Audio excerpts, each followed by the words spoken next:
Kia ora, good evening. Tonight, a jury in Whanganui has found Dean Mulligan guilty of murdering Maurice McGregor.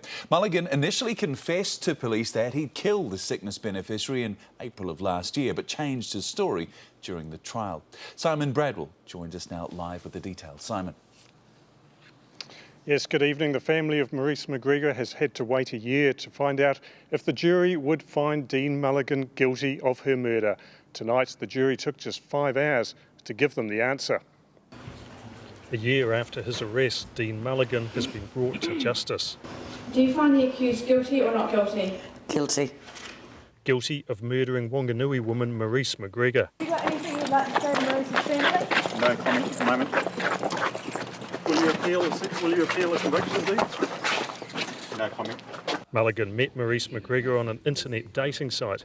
He was married, but that didn't stop him beginning a secret and sexual relationship, during which she gave him tens of thousands of dollars. I said, he's using you. For reasons only he really knows, Mulligan then lured Maurice McGregor to this river in April last year.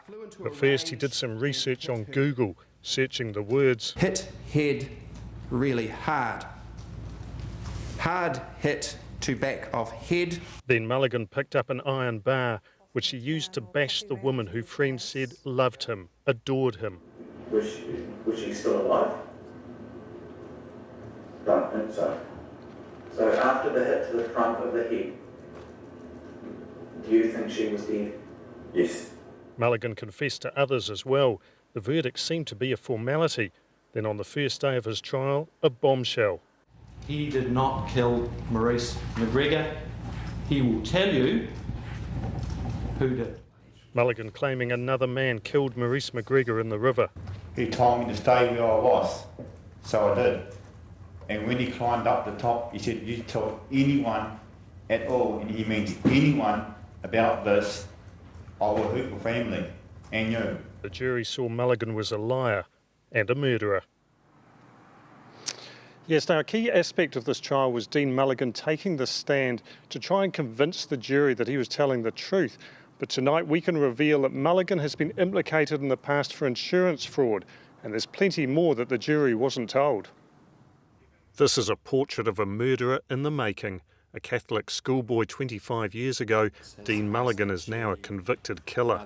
The violent culmination, those who know Mulligan told One News, of years of teasing about his appearance and being a social outcast.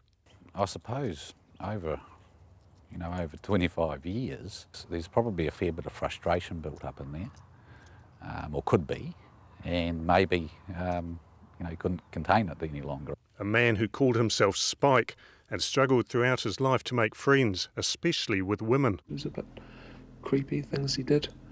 He would sometimes get right into your space. Born and briefly educated in Wanganui, Mulligan was sent to boarding school in New Plymouth and quickly became a target for bullies. Yeah, and he was quite abrupt and very basic in his speech. You could still understand him and he'd make his point, but he was a little bit different, not as quietly tuned as some, I suppose. Mulligan trained to be an electrician at this Taranaki firm, but colleagues say he was slow and clumsy, one time falling through the ceiling of a shopping mall as he installed an air conditioning unit. One woman from his social circle, who we've agreed not to identify, remembers Mulligan as unnerving. I think it was just the vibe and the way he looked and the way he sometimes acted. You just didn't want to be close to him. Mulligan moved to Manawatu, got married and had 4 children. But he suffered from depression, which flared into crime. It's a community hall now, but 12 years ago, this building was the Foxton Beach Play Centre. One night, Dean Mulligan crept in and set fire to the kitchen. He later admitted arson, was given a suspended jail sentence and ordered to undergo counselling.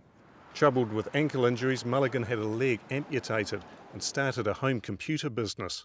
His first marriage ended and Mulligan remarried, but by now was secretly in a relationship with Maurice McGregor. One friend we spoke to says she pleaded with Mulligan to end contact with Maurice McGregor. He refused, and he ended her life here instead. So, Simon, what's the next step in this case? Well, Greg, we'll be back here on July the 1st, which is when Dean Mulligan is sentenced. That's also when Mulligan might wish that he'd stuck to his original confession, because he will now feel the full force of the law.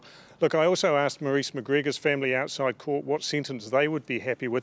They said they're happy to let justice run its course, but they promise they're going to have plenty to say about this case after sentencing. Simon, thank you. That's Simon Bradwell live from Whanganui.